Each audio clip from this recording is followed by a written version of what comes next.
Welcome back friends. இன்றைக்கி நம்ம episode 35ல் rather and fairly அப்படிங்கிற 2 வார்த்தைகளை பயன்படுத்தி எப்படி சென்டென்சஸ் ஃபார்ம் பண்ணுறது, இம்பேக்ட்ஃபுல்லான சென்டென்சஸ் ஃபார்ம் பண்ணுறது அப்படிங்கிறத பார்க்க போகிறோம். இதுக்கு முன்னாடி எபிசோடில் பார்த்தீங்கன்னா quite and pretty அப்படின்னு 2 வார்த்தைகளை பயன்படுத்தி ஒரு சென்டென்ஸோட மீனிங்கை எப்படி இம்பேக்ட்ஃபுல்லாக மாற்றுறது அப்படின்னு பார்த்துருப்போம். இன்றைக்கி அதே மாதிரி கிட்டத்தட்ட rather fairly அப்படின்னு 2 வார்த்தைகளை மட்டும் பயன்படுத்தி எப்படி அந்த சென்டென்ஸையை வந்து டோட்டலாக என்ஹான்ஸ் பண்ணலாம் அப்படிங்கிறத பற்றி பார்க்கலாம். அதுக்கு முன்னாடி ஒரு சின்ன எக்ஸ்ப்ளனேஷன், அறிமுகம், இன்ட்ரொடக்ஷனும் சொல்லலாம். Rather is similar to quite and pretty. We often use rather for negative ideas, things we think are not good. அதாவது rather என்பது வந்து கிட்டத்தட்ட quite and pretty ரெண்டுத்துக்கும் சமமானது தான். ஆனால் பார்த்தீங்கன்னா நாம் எங்கே பயன்படுத்துவோன்னா ஒரு நெகட்டிவ் ஐடியாஸ், அதாவது நம்ம ஒரு விஷயம் வந்து நல்லா இல்லை, நம்ம எதிர்பார்க்குற அளவு இல்லை அப்படின்னு சொல்லும்போது அந்த இடத்துல வந்து rather அப்படிங்கிறத பயன்படுத்துவோம். இதை மட்டும் இப்போதைக்கு ஞாபகம் வச்சுக்கோங்க. நம்ம எக்ஸாம்பிள்ஸ் பார்க்கும்போது உங்களுக்கு ஈஸியாக புரியும். அடுத்து, fairly is weaker than quite, rather pretty. For example, if something is fairly good, it's not very good and it could be better. ஒன்றுமே இல்லை, fairly அப்படின்னா சுமார் அப்படின்னு அர்த்தம். அதுக்காக வந்து இந்த ஃபேர் அண்ட் லவ்லி அப்படின்னு ஒன்று இருக்குது இல்லையா, அதில் வந்து ஃபேருங்கிறது வேறு அர்த்தத்தை கொடுக்கும். ஃபேர் அந்த பியூட்டி அந்த மாதிரி ஃபேர் அது. அதே சமயம் இன்னொரு ஃபேரும் இருக்குது, அதாவது be fair to everyone, எல்லாருக்கும் வந்து நியாயமாக இரு அந்த மாதிரி சொல்கிற மாதிரி. ஸோ ஒரே வார்த்தைக்கு பலவிதமான அர்த்தங்கள் இருக்குது. இந்த இடத்துல நம்ம பார்க்குற ஃபேரோட கான்டெக்ஸ்ட் வந்து, அதாவது அர்த்தம் வந்து சுமார். ஓகே, இப்போ நம்ம உதாரணங்களுக்குள்ளே போவோம். we will get more clarity. முதல்ல rather அப்படின்றதுக்கான உதாரணங்களை பார்ப்போம். The weather isn't so good, it's rather cloudy. அதாவது வானிலை வந்து ரொம்ப சூப்பராலாம் இல்லை, ஒரு மாதிரி மேகமூட்டமாக இருக்குது அப்படின்னு சொல்லுவோம் இல்லையா. இங்கே பார்த்தீங்கன்னா முதல்ல சென்டென்ஸோட ஆரம்பத்திலே வந்து the weather is not so good அப்படின்னு சொல்லி முடிச்சிட்டேன். அதாவது வானிலை வந்து நல்லா இல்லை. ஸோ நெகட்டிவாக வந்து ஒரு சென்டென்ஸை ஆரம்பிச்சிருக்கேன். அது ஏன் நல்லா இல்லை, இட்ஸ் rather cloudy, நான் எதிர்பார்க்கல, ஆனால் வந்து இது வந்து க்ளவுடியாக இருக்குது, அதனால் இது எனக்கு பிடிக்கல அப்படின்னு சொல்கிறதுக்காக இட்ஸ் rather cloudy அப்படின்னு பயன்படுத்தியிருக்கேன். Let's take a look at the other example now. It will help us understand better. Paul is rather shy, he doesn't talk very much. இப்போ இங்கே பார்த்தீங்கன்னா Paul is shy, so he doesn't talk very much அப்படின்னு சொல்லலாம். அதை கொஞ்சம் பட்டிட்டிங்கிறீங்களாம் பார்த்து enhance பண்ணி Paul is rather shy. பால் வந்து ஒரு மாதிரி கூச்ச சுபாவம் உடையவர், அதனால் வந்து அவர் அதிகமாக பேச மாட்டார் அப்படின்னு சொல்லியிருக்கேன். இங்கே வந்து அந்த நெகட்டிவ் ஸ்டேட்மெண்ட் வந்து 2வது ஹாஃபில் பயன்படுத்தியிருக்கேன். முதல்ல வந்து அதுக்கான காரணத்தை சொல்லிடுறேன். பால் வந்து கூச்ச சுபாவம் உடையவர், அதனால் அவர் வந்து சரியாக பேச மாட்டார் அப்படின்னு. இப்போது இதையே வந்து தலைகீழாகவும் எழுதலாம். உதாரணத்துக்கு, Paul doesn't talk very much because he is rather shy அப்படின்னு எழுதலாம். It's also valid. ஸோ உங்களோட அசைன்மெண்ட்ஸ் இல்லை வந்து இமெயிலில் இந்த மாதிரி rather பயன்படுத்தி ரீஃப்ரேஸ் பண்ணி பாருங்கள், மீனிங்ஃபுல்லாக மாற்றுங்க. enhance your sentences for your practice and further growth.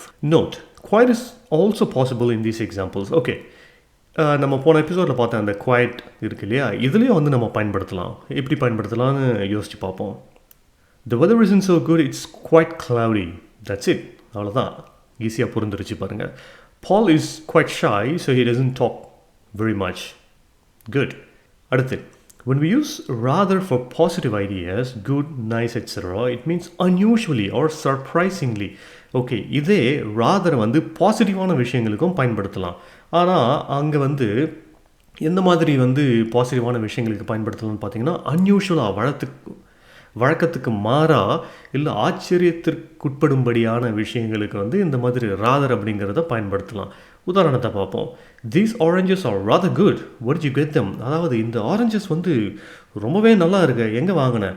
அதாவது நான் வழக்கமாக வாங்குகிற கடை வந்து ரொம்ப மோசமான ஆரஞ்சஸாக இருந்துச்சுன்னா நீங்கள் இங்கே வாங்கினீங்கன்னா, உதாரணத்துக்கு, oh these oranges are rather good, நீ அங்கேயா வாங்கின, நம்பும்படியா இல்லையே, அந்த மாதிரி அன்யூஷுவலாக சர்ப்ரைசிங்கான விஷயத்தை இந்த மாதிரி rather பயன்படுத்தலாம். அடுத்து, fairly நம்ம சொன்ன மாதிரி சுமார் அப்படிங்கிற விஷயத்தை குறிக்கிறது. My room is fairly big but I would prefer a bigger one. என்னோடய ரூம் வந்து ஓகே கொஞ்சம் பெருசு தான், ஆனால் இதை விட இன்னும் கொஞ்சம் பெருசாக இருந்துச்சுன்னா நல்லாயிருக்கும். ஐ ப்ரிஃபர், நான் வந்து ப்ரிஃபர் பண்ணுறேன், நான் விருப்பப்படுறேன், எனக்கு என்னோடய ரெக்வயர்மெண்ட், எனக்கு தேவை அப்படின்னு சொல்கிறது தான் வந்து ப்ரிஃபர். I prefer. ஸோ இங்கே பார்த்தீங்கன்னா ஐ வுட் ப்ரிஃபர் இந்த டென்சஸ் இந்நேரம் உங்களுக்கு புரிஞ்சிருக்கும். இல்லாட்டி அந்த வுட் வில் பற்றி கவர் பண்ணியிருப்போம் இல்லையா, அந்த எபிசோடு டக்குன்னு போயிட்டு பார்த்துட்டு இங்கே திருப்பி வந்தீங்கன்னா ஒரு ரீகேப் மாதிரி இருக்கும் உங்களுக்கு. Just in case if you don't understand why I'm using would in this instance. My room is fairly big, but I would prefer a bigger one. Okay, அடுத்து we see each other fairly often, but not as often as we used to. Okay, இது ஒரு சூப்பரான example. இதில் நிறைய ஸ்ட்ராட்டஜிஸை வந்து நான் include பண்ணியிருக்கேன். பார்த்தீங்கன்னா உதாரணத்துக்கு we see each other fairly often, இங்கே ஒரு ஆஃபன் பயன்படுத்தியிருக்கேன். சென்டென்ஸோட ரெண்டாவது ஹாஃபில் இன்னொரு ஆஃபனை பயன்படுத்தியிருக்கேன். அப்புறம் பார்த்தீங்கன்னா கடைசியில் முடிக்கிறத பார்த்தீங்கன்னா சென்டென்ஸை but not as often as we used to see அப்படின்னு இல்லாமல் அதை ஷார்ட்டாக முடிச்சிருக்கேன். அப்பயும் அது மீனிங்ஃபுல்லாக இருக்கும். எப்படின்னு யோசிச்சு பாருங்கள். சந்தேகம் இருந்தால் கமெண்ட்டில் தயவுசெய்து உங்கள் கேள்விகளை தெரியப்படுத்துங்க. அதுக்கு நான் எக்ஸ்ப்ளனேஷனும் கொடுக்குறேன். My room is, second example. We see each other fairly often. அதாவது வெறும் we see each other often அப்படின்னு சொல்லலாம். fairly oftenனாக்கா வந்து ஆஃபன்னாவே அடிக்கடி, ஆனால் அதில் வந்து fairly oftenனாக்கா ஓகே சுமாராக அடிக்கடி நடக்கிற இன்ஸ்டன்சஸ், ஃப்ரீக்வெண்ட்டாக கொஞ்சம் ஃப்ரீக்வெண்ட்டாக வந்து நாங்கள் அடிக்கடி பார்த்துக்குறோம் நாங்கள். ஆனால் வந்து முன்ன மாதிரி எப்போவுமே often every now and then பார்க்குற மாதிரி இல்லாமல் இப்போது ஓரளவுக்கு அப்பப்போ பார்த்துக்கிற வாய்ப்பு எங்களுக்கு கிடைக்குது அப்படின்னு சொல்கிற மாதிரி. அதனால தான் இங்கே ஃபேர்லி ஆஃபன் அப்படின்னு குறிச்சிருக்கேன். அதாவது ரொம்ப ஆஃபனை விட ஒரு வெர்ஷன் கம்மி, ஃபேர்லி ஆஃபன், லெஸ் ஆஃபன் அப்படின்னு எடுத்துக்கலாம். அவ்வளோதான் இன்றைக்கி குட்டி டாபிக். கொஷின்ஸும் ரொம்ப சின்னதாக தான் இருக்குது. க்ளூ வேர்ட்ஸ் கொடுக்கல, ஏன்னா ஆன்சரே வந்து ரெண்டே தான். ஒன்று ராதர், இன்னொன்று ஃபேர்லி. அதனால தான் இதில் நீங்கள் எங்கே வந்து ராதர் பயன்படுத்தலாம், எங்கே ஃபேர்லி பயன்படுத்தலாம் அப்படின்னு உங்களோட பதிலை கமெண்ட்ஸில் தெரிவிங்க. And that's all for today. Thanks everyone for your time and see you all in episode 36 soon. Happy learning. Bye.